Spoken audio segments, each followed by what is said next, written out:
And welcome to Because Fuck You, That's Why. The only debate you really need to see tonight. We're just as political and way more entertaining. Let's meet the teams. First up, he's my boy, and he's had my back forever. He's been more interested in my butt, but he's settled for my back. It's Jorge! I think your back, your front, your side, your top. You're a great bottom, but not as good as I am, so... Yes. Yeah. I'm more of a power top. Yeah, that's what I like. I mean, yeah, that's what I mean. So the question we're asking this week is, what music has been your jam lately? What have you really been digging? Oh, man, you know what's going to be fired up right now? The Eminem Godzilla Challenge. Yes. That is his new song, Godzilla, his new album, Music to be Murdered By, Murdered To. And it's like a 40-second part, and he raps about 12,000 words in that part, and it's just insane. So, listening to Eminem album is definitely got me fired up for what I'm listening to right now. That's awesome, dude. Fair enough. And our 4-time reigning champion. He's bald, he's beautiful, and today he's blue.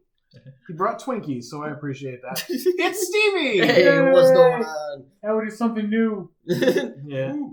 Stevie? Yeah. Hi. How you doing today? What did you learn recently? I learned stuff. Bullshit. I learned things. Okay. Somebody likes cleaning their taint. What? Yeah, who doesn't? Sorry, I'll get on to the real question. Yeah. So, is there music that has been your jam lately? Anything you've really been into? Actually, like Jorge, I've been listening to a lot of Eminem. I have Eminem channel on Pandora, and since I got my car back on the road a couple days ago, I've been listening to a lot of the channel. And Ludacris has been on there a lot, and Blueberry Yum Yum. Fucking love that fucking song, man. I replay it like 2-3 times when I hear it once. It's like, no, it's got to get played at least once or twice. So I'll roll the windows down, throw the bass up, start singing along with it. Fucking so much fun. It's a good song. Excellent. Mm-hmm. And as for me, I've been listening to the Streets of Rage soundtrack nonstop today, just constantly, all of it. Most of it tunes from the remake, because the remakes are incredibly faithful remixes to the original Genesis tunes. Nice. And it just sounds absolutely amazing. Just walking down the street, just punching people and shit. Kicking garbage cans over, looking for meat. Take this, Mr. X. Yeah. Trash meat, my favorite. Yeah. This one had a cake. Nothing better than ground beef. Yeah. So our podcast, BFYTW, is basically a panel show mixed with a podcast. We're going to play 3 games, all about comparing things to other things in bizarre ways. Whichever team earns the most points by the end of the game will win that show and go on to be champion. Spoilers, don't be Steve again. Can Stevie make it 5 in a row? God. A big milestone. Let's see. Or will Jorge stuff him in his tracks? There's only one way to find out. And that's to play Game 1. I will stuff him like a turkey. Game 1 is Like, Share, Block, in which I'm going to present our players with 3 news stories, and they've got to figure out which one I would like, which one I would share, and which one I would block on social media. Whichever team is closest to my choices is going to get 1 point. All right. So, I like this game. This is cool because we don't really have to do shit. Just choose. I know. Then that gets confusing. Go ahead. Oh, you like that I'm doing all the work, huh? Yes. Is that what's going on? Yes. It's kind of relaxing for You are the power top after all. I don't know what that means. Let's move on. Story 1 that we're going to talk about. Astronomers have discovered a mystery radio signal in deep space.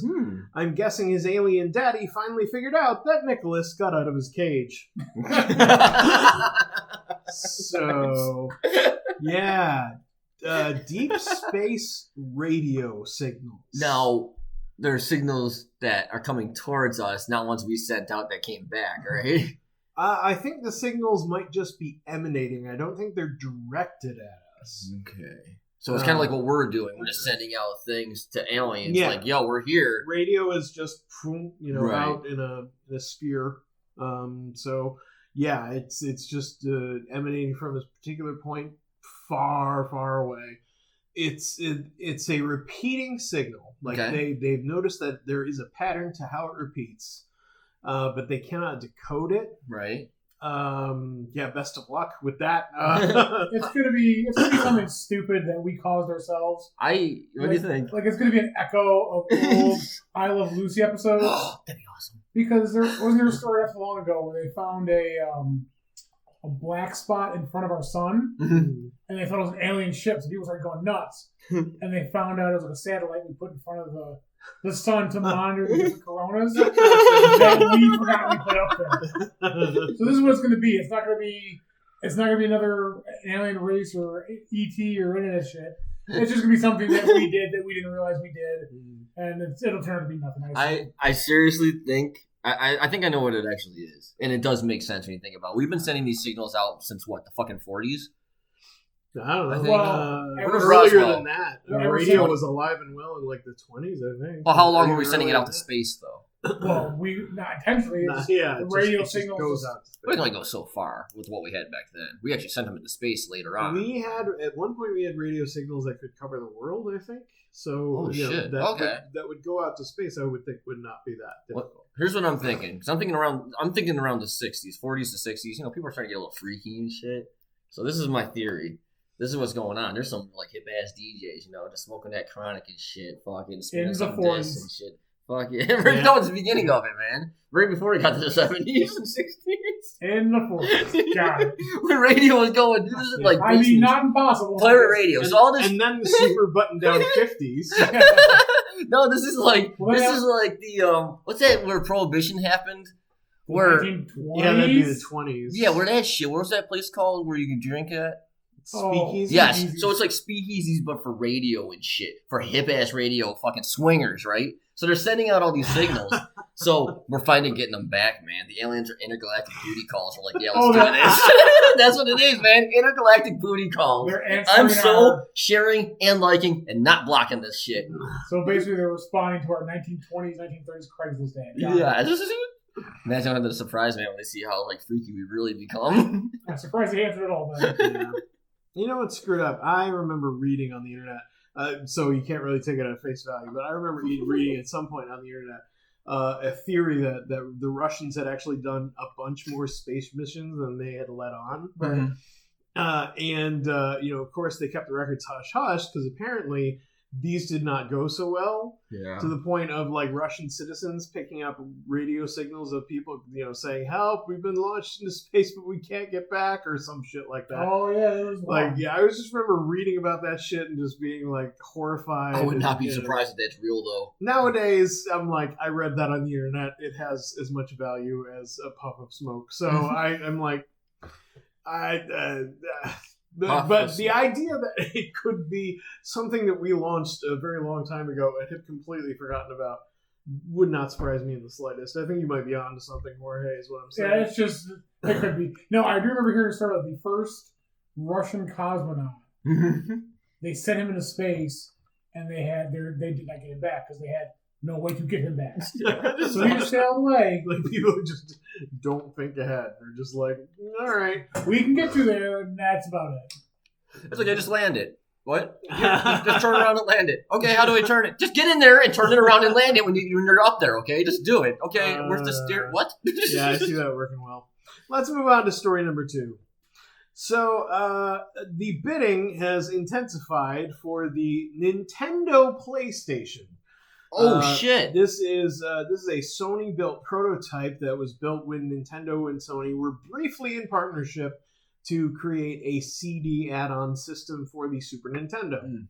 If you've got $500,000 burning a hole in your pocket, you can finally have a Sony device that plays Super Nintendo games. Or you can get a used PS3 and put emulators on it for $50. What the fuck? Rich people are fucking stupid. Agreed. Yeah, I can see this being like I don't know, nostalgia, but a collector's item thing, kind of like the Nintendo World Championship Gold cartridges. Yeah. I mean, they're demos of good games, but it's still just a demo of the game for a tournament. I mean, it's just that you have the money to spend this and you have this rare items about it. Right. Like I get there's those like those cartridge games, those NES games. Some of them are like $500,000 too. This at least can play those fucking things. It's not like you're getting a cartridge you can't do shit with. Oh, This for $500 million or the cartridge is $500,000. functional. You can plug them in Nintendo. Yeah, but for $500,000, at least I got the system that can play it, not just a cartridge. Or But going to do one thing how on it. many CD games were developed for the PlayStation. Sony Super Nintendo hybrid? None, as far as I know. But So- it can play Super Nintendo cartridges. There is a cartridge slot. And it on can play so- PlayStation games. No. No, This was an add-on to the Super Nintendo. Oh. This was years before. Like years before. So it's 7 years non-functional. before? No, it's functional. It plays Super Nintendo games, but Halfway yeah. functional. There's nothing There's for a it. CD-ROM reader, but there's no Games for it. There's no games Nothing for was it, as far developed. as It we was know. prototype. So As far as I know, there could have been a few that have just been lost to time. We have no idea. So it's a Nintendo with a disc that can't do shit because there's Correct. no. So it's a Correct. fucking Nintendo, It was built by Sony. a $500,000 Nintendo built by a competitor. Yes. just look at it as a An investment? That's the only No, thing I not think of. investment, Collector. God. Collector's Yeah. the only reason I can see this because that's stupid. Whoever spends money on this is a fucking idiot. It's probably going to keep going up in value, though. So I mean, there's that. Oh, I mean, you could look at it as like a piece of art or not yeah, I art, guess but- so. Like they should just donate it to like the toy museum Here's or the something. funny thing is the funny thing about the like money and the economy, like almost all of it is bullshit. Oh yeah, Things are priced the way they are because we decide that's what the price should be. Right. Mhm. So, like, the fact that this thing is going for $500,000 is because we think this thing is worth $500,000, and it's ridiculous because it's really not at the end of the day. Right. It's a curio. It's a curiosity. It's different. It's rare, but I don't think it's worth $500,000. no. I don't Like I said, if you're that desperate to play Super Nintendo games on a Sony product, there are better and easier ways that are 10,000 times cheaper. Yes. Yeah, because like I said, this half it's not even functional unless you have one of those weird demo discs or you're making your own games. If those exist, then I can kind of understand the price if they exist, because those would be absolutely Mhm. just fascinating. Then it would be to cool, see yeah. and look at, and like what games were Sony making What for the could have Nintendo? been? Yeah. Yeah, what could have been? We don't know, and now we'll never know. Yeah. But I don't know. For $500,000, I will go with not knowing. Yeah, I'd rather pay the $50 for a used PS3 and then put the remaining $499,950 into a timeshare or something. I don't know. I don't know what rich people CDs, do. dude. No, you put it in 5-year CDs. You do little blocks. That way I you're always have making 100 money. CDs. Why do I need 5 years of them? You're doing it wrong. All right, forget it. On to story 3. Rick Moranis is returning for Honey, I Shrunk the Kids reboot. In related news, Dave Thomas is thrilled to be relevant again, but no Bob and Doug McKenzie reboot has yet been announced. Do you think if this really succeeds, maybe they'll do a fucking what's the Audrey one called? The Plant. Little Shop of Horrors? Yeah, do you think they would do a remake of that with him in it again? If With, this did good? with him in it, I don't know, but Or be part of it. There is a Little Shop of Horrors reboot in the works. What? Supposedly starring Chris Evans of Captain America What's he fame. played? The Doctor? He should be the dentist. Oh my god! That's what I said when I saw The when Brian speculation. posted it. Holy fuck, that would be Chris amazing! Evans would be an absolutely fantastic dentist. He'd Oh my be god, yes! absolutely perfect. That'd be great. Oh, I could see that. I could so see it. It's so against type, and yet at the same time, I'm like, he I would watch. crush it. Dude, I want to see that now. Yeah. Who else is in it? Scarlett Johansson is Taron- speculated. Playing Audrey? Taron Egerton, I think, was the name that was floated. Edgerton's playing... He was the guy who was in the I know the name. King something. I can't remember. It was like the James Bond takeoff. Oh, the Kingsman. Oh. The Kingsman. Kingsman. Yeah. Yeah. Kingsman. I know Yeah, he's that's King cool. something. I'm like, Is he playing Seymour? he would probably be your choice. I mean, honestly, No, he's not. how do you top? But what else would he be? But he's way too I don't know. hunky star. He's The boss? he's at all. young. Is I like know that's the only thing. That's what I'm trying to think. I'm young. Like the boss was old, or she had the flower shop. Audrey had Yeah. the flower shop, right? Yep, Mr. Mushnick. Or no, was the Give me, boss. yeah, uh, Mushnick. That was his name. Give me Daniel Radcliffe as fucking Seymour. Like he's kind of got that look. Yeah, kind of. I don't Like a know. hobo? No, Harry Potter. I'd Oh. want him to be even nerdier. I mean, Yeah, I'm sure there's like, better I don't options, know, but what's man. out of my head lately? And for Mr. Mushnick, you get Gilbert Gottfried. Oh god. That'd be awesome. Because I mean, at the time, like this was like a showcase for comedians. Mhm. Like, so that's why you got Steve Martin. You know, You had such amazing comical talent. in yeah, that shit. Rick Moranis, Yeah. and Oh god. even Audrey, whose name escapes me off the top of my head, but she was absolutely perfect for that role and hilarious. Wasn't Bill Murray the patient from the dentist? Yes, Yes. yeah, Bill Murray was yeah, there. exactly. Bill Murray Yes. cameoed in it. Yeah. As the guy who actually liked He- going to that He enjoyed dentist. the pain, yeah. Oh my god, It was so amazing. crazy. And there are so many cameos in that movie of other great comedians, musicians, actors. Like people came out of the woodwork to be part of this thing. So Yeah, they were everywhere. the too. reboot, That was crazy. I don't know about it. Ellen I don't know Green? about it. Ellen Green was Audrey. if they put Rick Moranis in it, I am all in. Yeah. I That's what I'm saying, man. I think Uh, if this succeeds, here's my guess. If this succeeds Like- with the a shrunk to whatever concept with him coming back, which I They think they should literally just make it a sequel. they should Yeah. just do it. Just go on and Yeah. work. Like I think what's going to happen, they'll probably introduce the kids again or some shit, and he'll be a part of look that. at the zany grandfather that's Yeah. the brain Or scientist. the The grandchildren. family, there with no, him. we don't talk to granddad. He's a little off kilter. And at the end of the movie, he sacrifices himself to save his grandson. Hell yeah! And he learns the value of Audrey, lesson. you knew how this would end. And there's a little plant in the very back corner that you have to really look for inside his shop where his ray gun is. Just as an Easter egg, because then next thing you know, fucking BAM! We're here with Little Shop of Horrors, motherfuckers. I normally rail against Anyway, reboots. Can we get off that reboot and get back to the reboot we're actually talking about? Right. Honey, I Shrunk the Kids. Oh, fuck, my bad. I got excited, man. I normally rail against these reboots and remakes, Mhm. but A is a Disney property, so I don't really mind so much. I think do what I want. Mhm. But this bringing Rick Moranis back to acting is phenomenal. And I Yeah. love it Yes. Yeah. because I was originally not going to make a joke. I was going to be like, I don't have a joke here. He has been missed, and we're so glad to have him back. Mhm. I would love to see him come back in Ghostbusters remake again. But That would that's pretty have been wrapped up, and awesome. that's- yeah. Yeah. Even a small cameo, but yeah, Rick Moranis coming back to acting. That's been great. I love it. I love the whole thing. He has genuinely been missed, honest to God.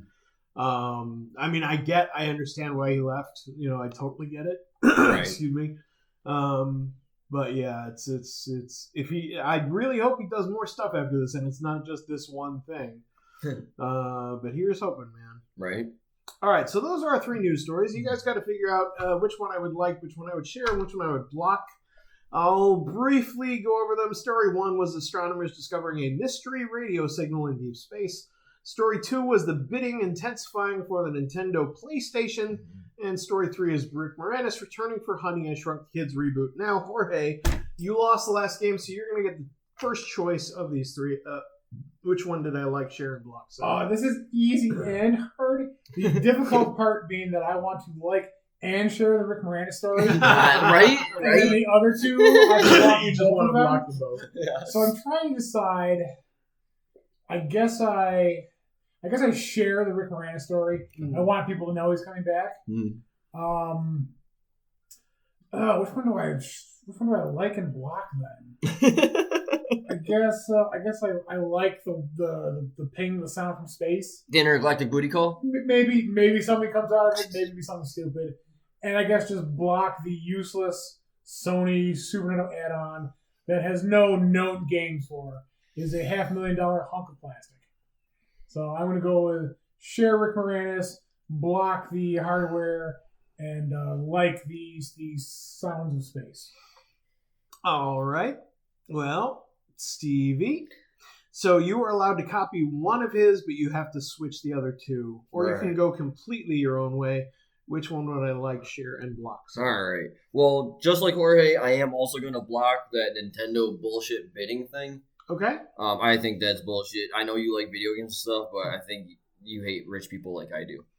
I think though the other 2 are where I'm going to switch it. I think the intergalactic booty call you would actually share that because hey, dude, we're about to get into the future and fuck that crocodile motherfucker and his stupid kid and shit. We're getting to space.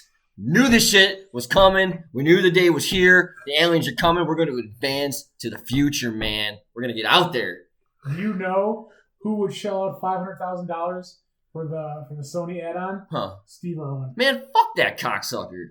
And with that, I would say I would really, really like the Rick Moranis is coming back to acting. His dude was an idol, man, and he has been missed. I know he left on great terms, great reasoning why. I totally get it, but so happy. Welcome him back with open arms, man. All right. Well, I have interesting news then. So for the first time ever, you're both wrong, but one of you is still going to win. How is that possible? Second.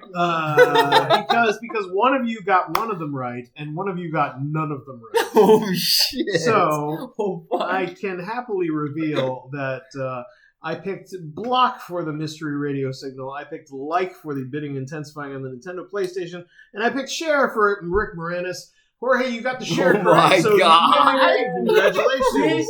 This is why Rick Moranis had to come back. He had to help me win this round. Yeah. He was the only reason I won this round. Stevie had it almost completely backwards. Like I do. You shared this radio signal. I blocked it because I have You're with the animals. No, I have a fear of deep space. I always have. Really? Mr. X-Wing pilot has a fear with space? Listen, I consistently get nightmares about being ejected into space. Really? With no protection. Drowning I'd understand, but space throws me off. For some reason, it's just something that keeps coming up. Huh. So, Mystery Radio, not to mention some of the horrifying shit I've read about what's out there in space, I'm like, no, thank you. That's okay. If you're out in the actual space, you're just gonna. Yeah, I'm sure it'd be fine. So since I couldn't block two, I had to pick like for the bidding. I want to block the other two entirely. Yeah, you just got the like and the block switched up. But I don't really care about the Nintendo PlayStation. Like I said, it's a curio. It's slightly interesting, but that's about it. $500,000 is redonkulous. And of course, I'm going to share Rick Moranis coming back because Rick Moranis is just awesome. Right? Why wouldn't I? He's an absolute comedy legend, and he's been missed for so very long. All right, so Jorge has 1 point, Stevie has nothing, but that's going to change when we play round 2 for 2 points right after this.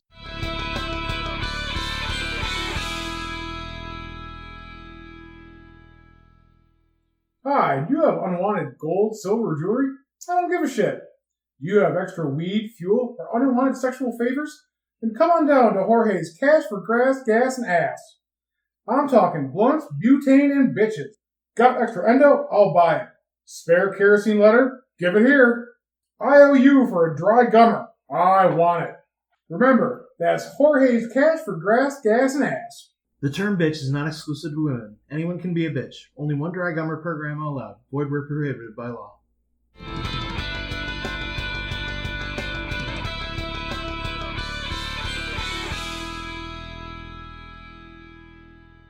Game 2 is called Tinfoil Hat, in which I'm going to give our players some subjects, and whichever player can devise the craziest conspiracy linking them will win the game and receive 2 points.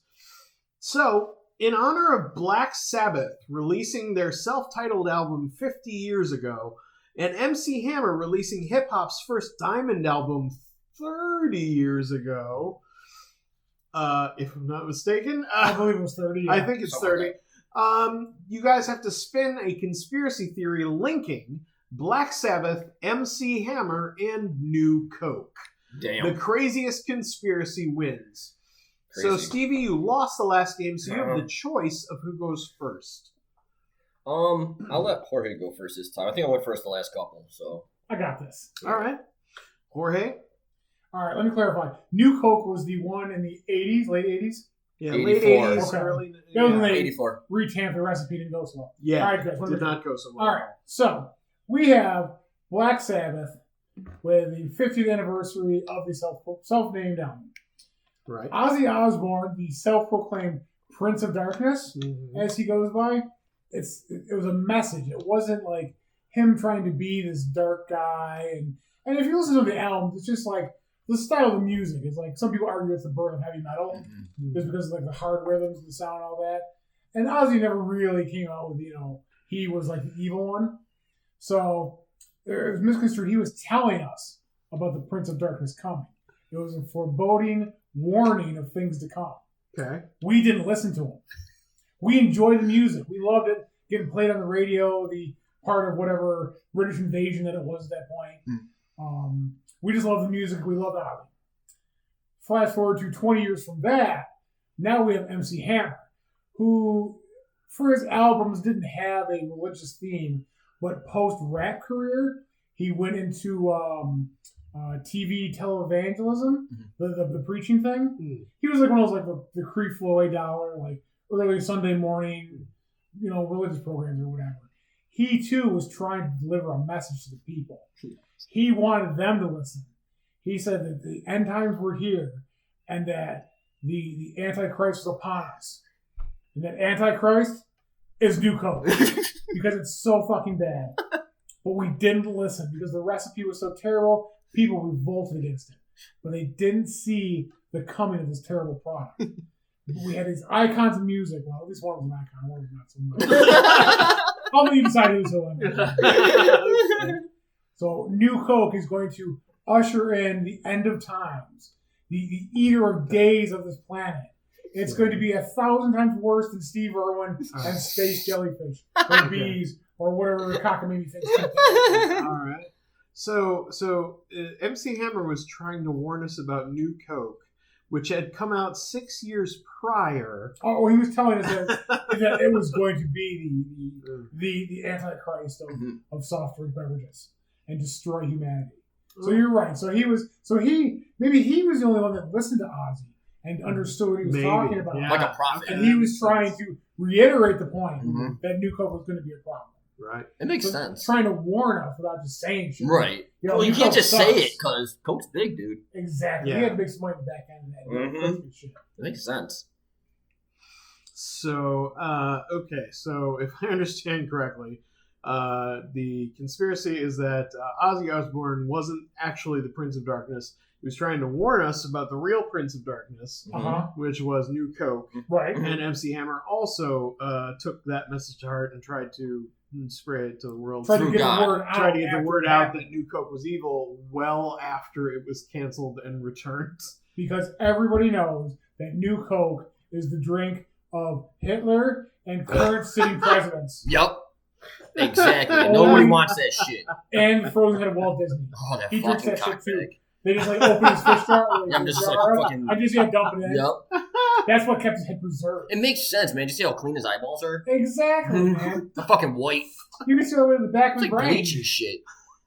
Fucking New Coke will fucking take chrome off. Exactly. All right. It's said that like the state troopers down south on horrible car accidents. Yeah. And when there's like a grease stain. Oh yeah. They have the Coke syrup. Yep. It just fucking eats away all that stuff. Yep, that's right. Okay, let's move on. So, Stevie. Yeah. Time for you to spin me a conspiracy theory. All right. Here's my idea. Mm-hmm. It's not really an idea. It's a fact. Oh, okay. I can't do the rest of it. I won't get sued. All right. You got like 8 seconds. I know, right? Oh yeah. I'm not taking a chance. All right. She's one due to D. No, I wrote this off, so you're actually seeing this. All right. So we're in. Okay, we partnered with the aliens because we stopped the fucking animal fucker, and he let us see through time what the actual conspiracy is going on. So while watching his daughter sing on season 1 of The Masked Singer, Ozzy Osbourne had a breakthrough idea: bring back Black Sabbath with a new album for their 50th anniversary and call it Black Sabbath. If that little bugger can get into a costume and sing songs, well shit, so can the most dark, satanic, and hell-raising band. So Ozzy gets the group to agree with the new album, but then he thinks, we could collaborate and bring back another from the past. Who do we personally know that also is in our era, kinda, but also 20 years out? Well, he's old. Who else is alive the same time? Pretty much. Wow. But is also trying to build up again. And Bill Ward speaks up. MC Hammer did that Super Bowl commercial. Ozzy agrees. Yes, exactly. So since MC Hammer wants to be relevant again, he agrees to join and create hip hop's first ever diamond album. This will have to be recorded for all time. Hammer time. So they get the revenue for the 2 new collaborations Oh, so they get the revenue for the 2 new collaborations. Coke decided to sponsor both ideas. Learning from Coke's last mistake with New Coke, they have decided to go in a different direction, promoting both the Black Sabbath album with Sweat of Satan, which is Black Cherry Coke, and promoting the MC Hammer Diamond album with Diamond Time, which is the Lemon Lime Coke. Only to be disappointed by the failure of all 3 projects when the entire world expresses their deepest unconcern with any of these washed up fools. Since no one cares about Hammer or Sabbath anymore, both concerts fail horribly. Also, having the special Coke products exclusively at these events caused the New Coke to fail. James Quincy, who's the CEO of Coke, I mean, come on, we all know that shit. He's been there since since '96, and he's still running this shit. He's easily one of my top 10 favorite 500 CEOs. Yeah. Look at this shit. He's definitely in my top 500 right? top 500 CEOs. Clear the hump. Yeah. He's not American. Right up there with Dick Pound. Did you guys know that shit? He's a Brit. Okay. Fucking James Quincy is the CEO of Coke, a British businessman that had a grudge against Ozzy for the unprofessional portrayal of his own countrymen. He destroyed the legacy of both Sabbath and Hammer by showing how irrelevant they've become, as well as re-releasing classic Coke to bring back a surge of profits with the original Coke. Quincy will go down in Coca-Cola history as one of the most prominent and successful CEOs for not only making millions off of idiots, but also slapping the face off these geriatrics that should have gone down the mic and pick up some Depends. Wow. Okay, so let me see if I've got this There's a lot to straight. unpack there. Ozzy Osbourne was watching his daughter, and he liked it so much he decided to go back in time. No. This is current. Oh, this is all current. Okay. New Coke is Yeah, coming. come on, man, keep up. Yeah, sorry. So he's relaunching Black Sabbath. Yes. And he's also For the 50th anniversary. He's also decided to relaunch MC Hammer's career. Well, collaborate, because they need to try to help each other, because they suck. Now, they're too old to perform, man, both of them. So they're trying to let's do some work that will promote each other and shit. How are we going to do this? Cool. So they cross promote. They work together to both come back, and at the same time decide to accept a Coke sponsorship. Well, they needed the for money. the New Coke. That New Coke has decided to do New Coke again because they're apparently idiots. But the whole thing was sabotaged by Coke's own CEO, specifically to make money by failing. In a way, those Cokes that they produced were only for those venues. So they made the money off all the ticket sales and stuff. Because they were just trying to promote their new albums, those two. They weren't making money off the ticket sales. What tickets? You said they... For the concerts. You said they both failed. Yes. The tickets were sold, though, to scalpers.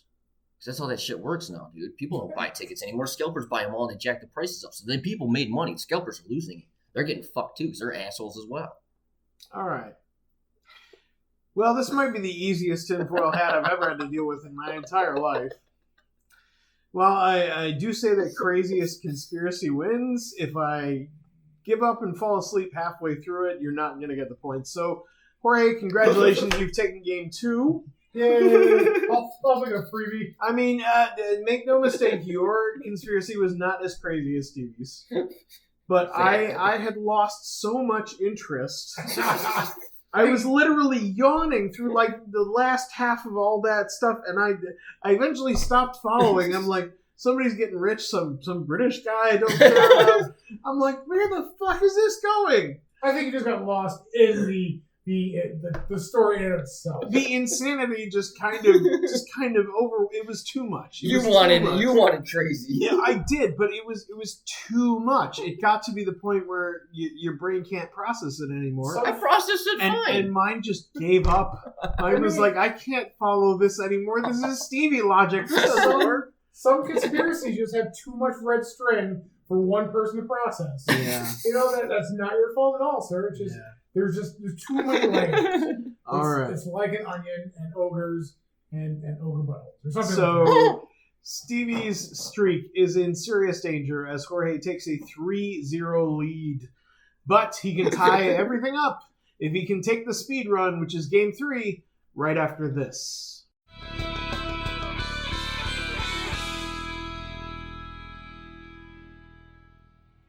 TSDJA Productions presents, in association with JJ2E Media, The Camping Trip. 2 troop leaders take 3 boys from their scout pack into an old abandoned summer camp for a fun weekend in the wilderness.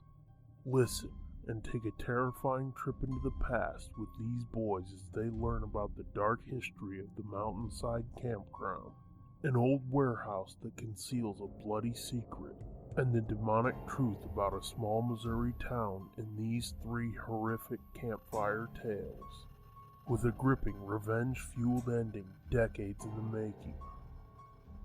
You won't want to miss The Camping Trip. Written, edited, directed, and performed by @TheScooby-Doom and @Fitzman73 comes the first full-length original audio drama from JJ2E Media and TSDJA Productions. Go to tsdjaproductions.bandcamp.com and buy The Camping Trip. Available now.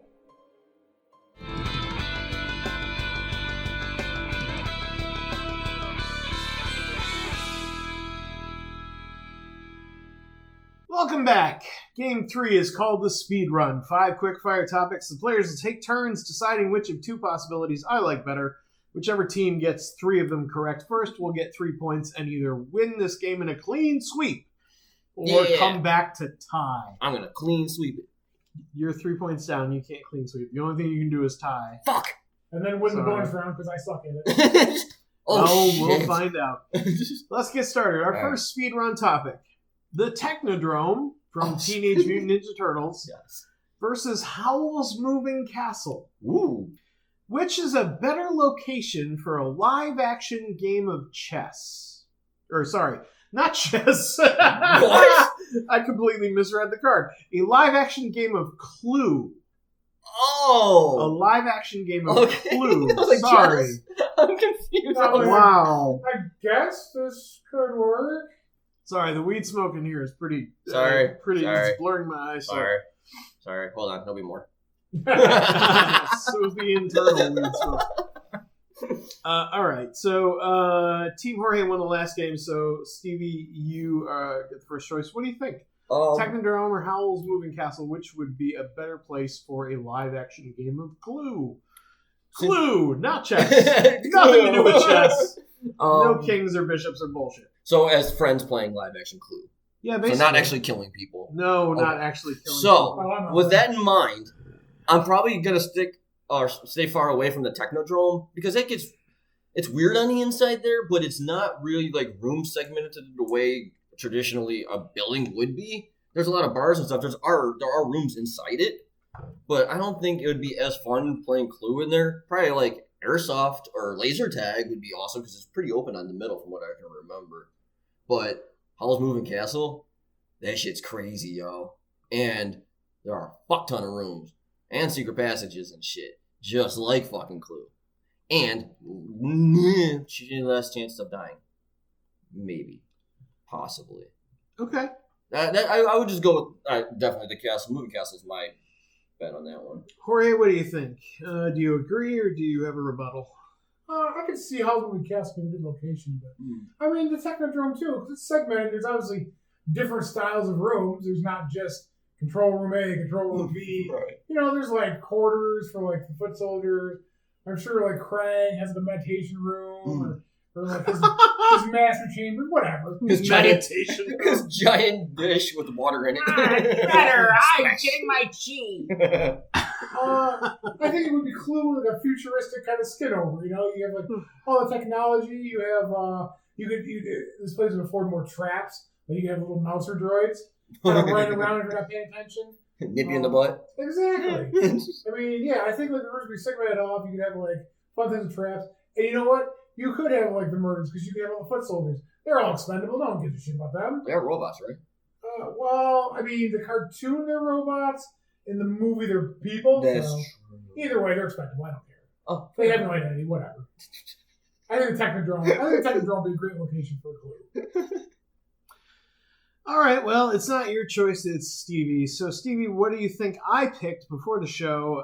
The Technodrome or Howl's Moving Castle? Which did I think would be a better location for a live-action game of Clue?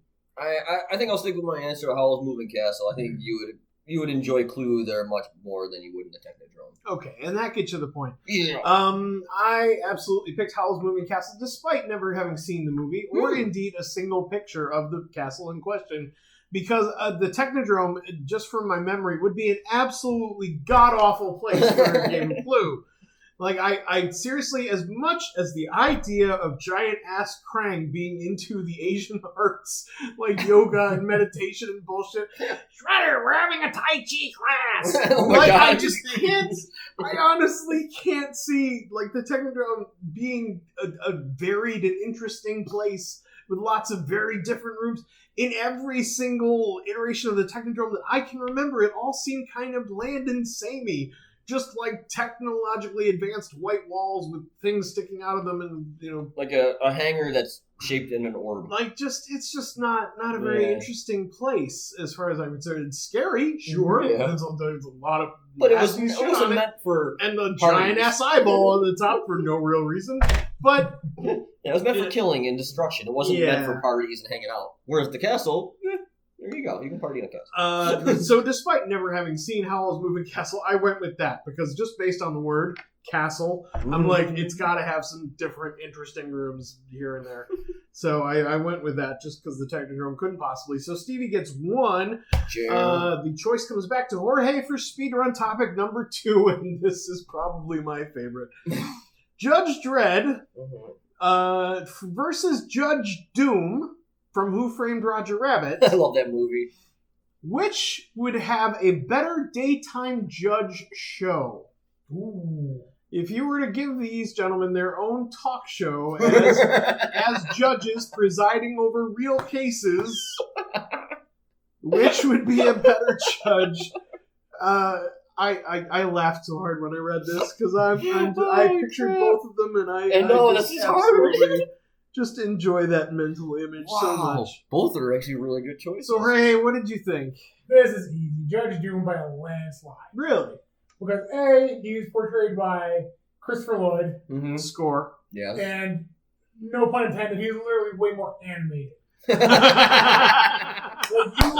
you would get, He gets it just for that. Just for that. I mean, just give him a fucking point. That was great. you would literally get like 2 hours of entertainment, a half an hour show out of him. Oh. Out of either the actor or the character he's portraying.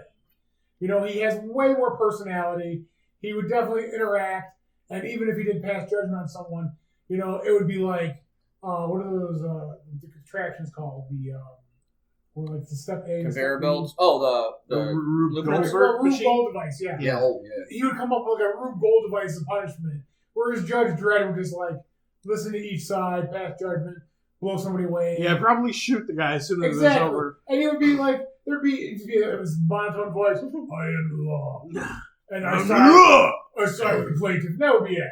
Yeah. I mean, granted, he would get through like 100 cases in a half an hour. But it would be boring. Well, that's where I think we could argue this. You said which would be the better one, correct? A better daytime judge show. Correct, which would be all about ratings. Though Judge Doom would be very entertaining, and most of the kids probably be able to see it, unless they had the ooze there, obviously, because it would be cartoons and they'd be frying them, because he's that kind of person. He's like Hitler for fucking cartoons and shit, fucking cocksucker. Right. But Judge Dredd, people love violence, real violence.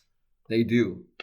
There's a select few that don't, but the people who watch TV, who watch those types of movies, who want those ratings, would die to watch shit like that. They love watching people get their heads blown off, especially if it's real. Man, there's sadistic people in this country. Yeah, but I guarantee you it would be up there. I think you'd burn out after a while. I mean, I don't know. it'd be the same thing over and over again. Like Judge Dredd wouldn't even have any original punishments. He would just shoot the person at the end of it. No, they're not all death.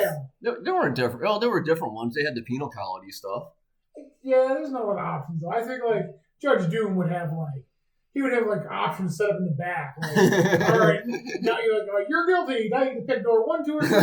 Decide your fate, and there'd be just this huge like just mousetrap thing going on through one of the doors and be different every time.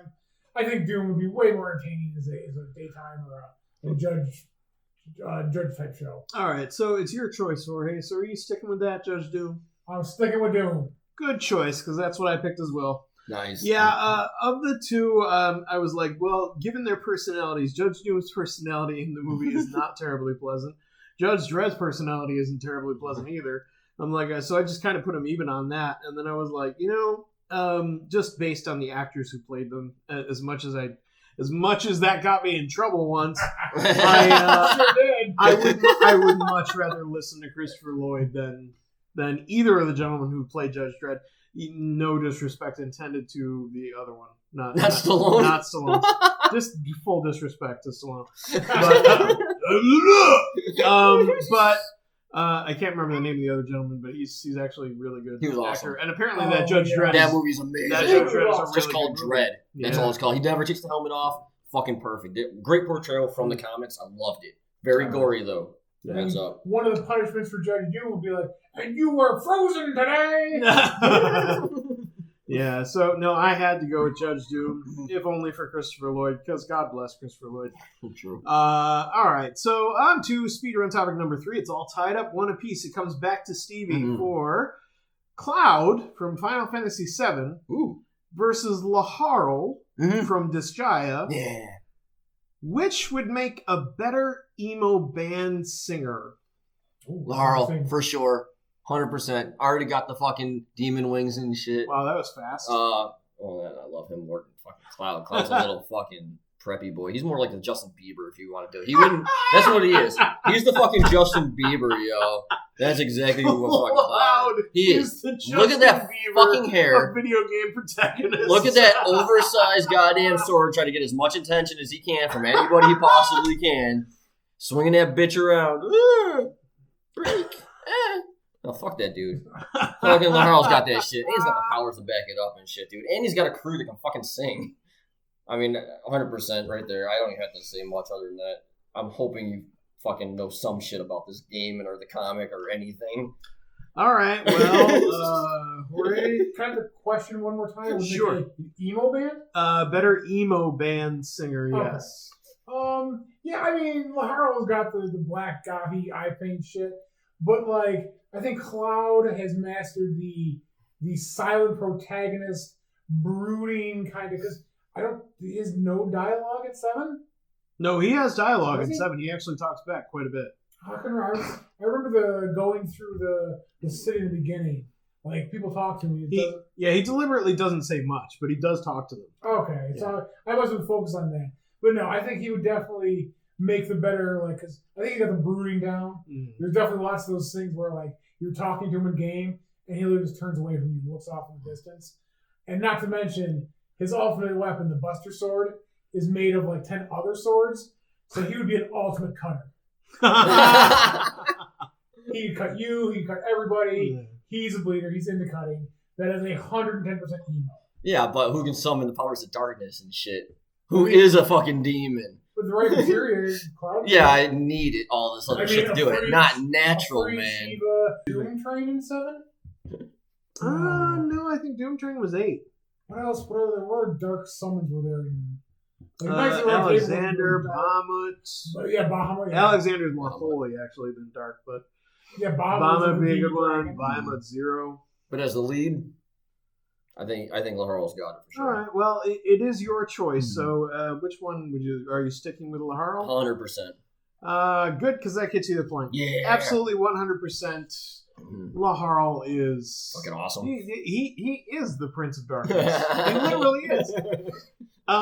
So, not to mention does he have the entire aesthetic down, but he has the resources to put together an incredible band.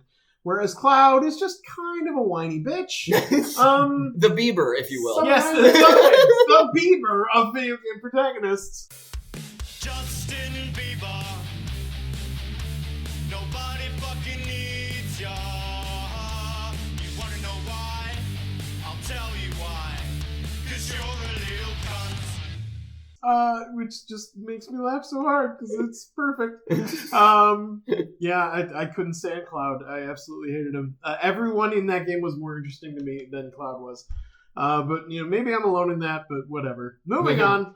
So it's 2 points to Team Stevie. It's back to Team Jorge. Got to get this to keep him off of winning the speedrun and tying it up. So here we go. Keep him off of you. Yeah, keep him off you. Why would I do that? He's crawling all over you. I don't know. Maybe because of the rabies. Anyway, topic number 4. The Mario Brothers versus the Property Brothers. Who could build a better post-apocalyptic camp? Camp, you say? Who could build a better post-apocalyptic camp? Jorge, it's your choice. What do you think? I would say the Mario Brothers obviously have the plumbing down, but that alone does not make for a good camp. Whereas the Property Brothers pretty much like tear down and remodel an entire house. Right. Living space, plumbing, electrical. I mean, even the outside aesthetic of patios and decorative and shit like that. So I think the Property Brothers have all the skill sets to make a proper camp.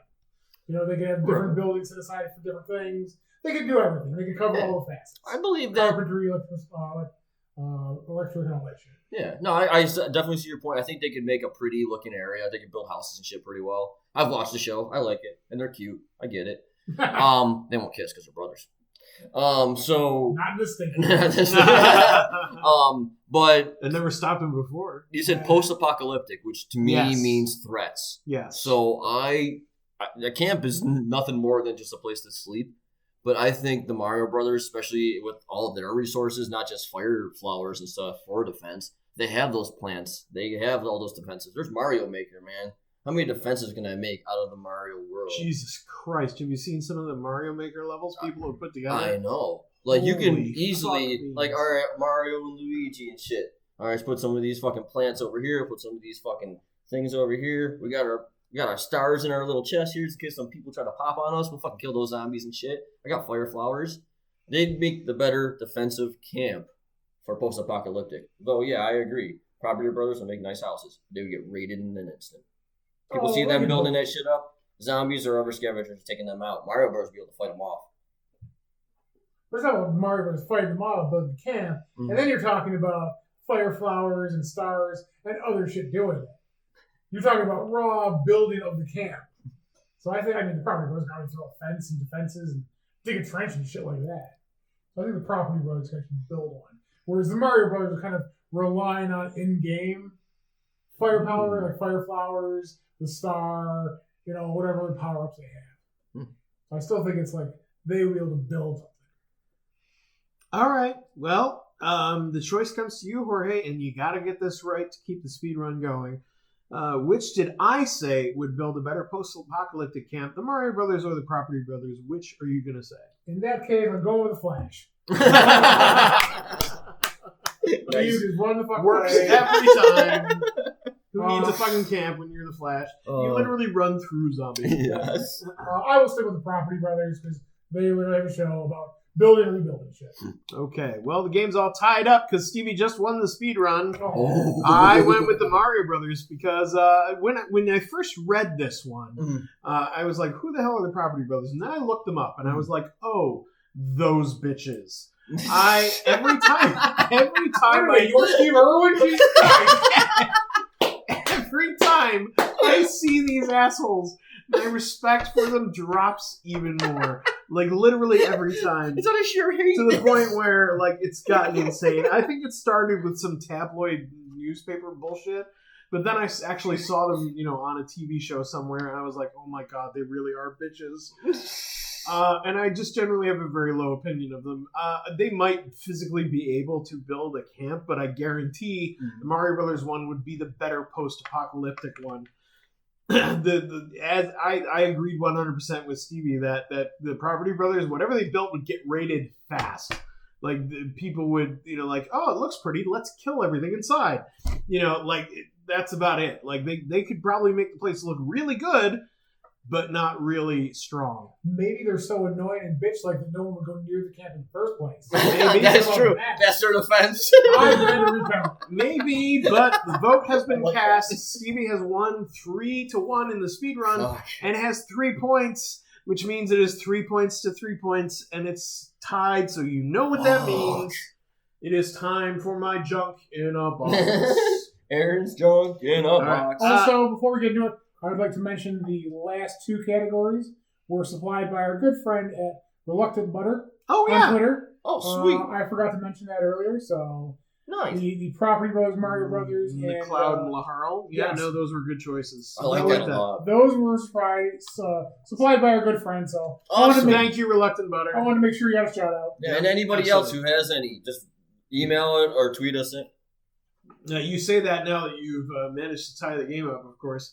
But we're going to do what we always play as a tiebreaker, my junk in a box. I have 2 boxes here. They're not quite equal, but they're as close as I could get it. One of them contains an item that I brought from home. Something literally my junk is in one of these boxes. Each player wants my junk. However, only one player will get to know what is in which box, and the other player is the one who makes the choice of who gets which box. So the player who gets to look has to somehow bluff his opponent into giving him the box with the object in it. So, Jorge, you lost the last game, so you're going to get the choice of who looks in the box and who makes the choice. I will look in the box. You want to look in the box. Okay, Yes. this is a switch. The last couple times you've played this game, you've decided to choose, and you've lost both times. So this, I think, might be the strategy I'm here. scared. I'm not mixing up in the box. Sit down. You're fine. Because I am completely mixing it up. Ooh. All right. So you want to look in the box, and Stevie will make the choice. Okay. All right. Which box would you like to look into? I choose this box. Okay. You will look into this box. Yep. I'm going to put it right here. It's right there. All right.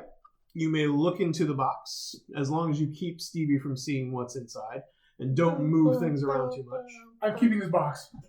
Oh, wait, you didn't even look at it. You're right, I did. Jorge has elected not to look in the I'm box at going all. with a double blind because I'm not looking and I am half blind. So I am taking this box. That's it. That's really interesting. I am not giving you anything to work with. That's awesome. Are you allowed to do that? No. He gave the choice to you, so you get to choose who gets which box. I want this box.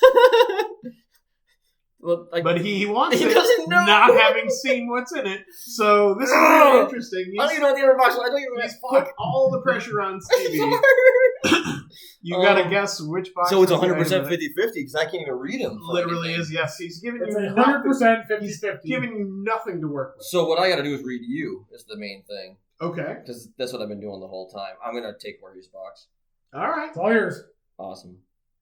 Congratulations. You have this box. I have this box. This feels pretty fucking empty. It's not empty. There's Final Fantasy Tactics in there. Yes, there is. Oh, I love that game. Yay! Can I have the box back? That's not the game. Here you go. Yeah.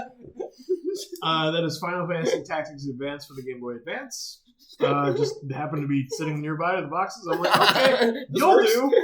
In you go. So, so Stevie, by the skin of your teeth, I don't even feel remotely bad about that with decision. literally That was awesome, nothing, with literally just coming from behind to get 3 points and tie everything up, and then getting the correct box in my junk in a box. You have won 5 games in a row. Congratulations, Stevie. Yay. You have won a brand new car. Oh shit! I got a card. No. Oh. Mr. Camaro, what's at home? You have won your own car. You can drive Doreen's Tundra around now. Yay. Is that something? Yes.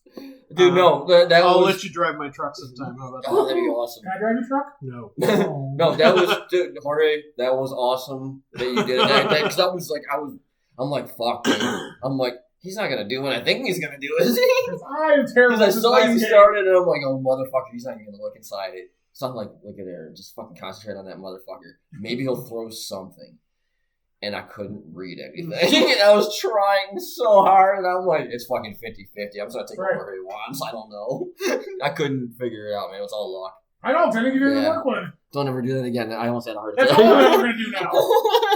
Well, thanks, Jorge, for completely ruining the game. That was Me awesome. playing this game is ruining my There's supposed to be an element of bluffing to it, which you just completely sidestepped. Well, I had to try something different. And like CJ did the same goddamn thing. I'm like, screw you both. Just play the damn game. It makes I lost sense. this game every goddamn time. No, it was okay. No, that worked because I didn't. I would have nothing to It work didn't work. You got the one with the item. with. in But I it. only had a 50-50 chance. But you know what? It You wasn't would have my had a fault. 50-50 chance anyway. But I would have Oh, been able for to God's read sake. something. All right, I'm on the verge of taking your win away, so stop it. I don't want it. It's dirty. Yeah, it is. All right, well, that's it for this game. Thanks so very much for listening to us. If you enjoyed this episode, please like and share it across the World Wide Web, as you will. You can follow the show at BFYTW Podcast. That's at BFYTW Podcast. You can follow Stevie at... Midnight Smoke 1. You can follow Jorge at... At HH_Empire. And you can follow me at Pantsless Aaron. You can also follow the guy who made all our music at the Kerosene Letter. Make sure you do. He's made fantastic music. He's got 3 songs available for sale. Please buy them and give him your money because he wouldn't take ours. And that's it from us. Why? Because fuck you, that's why.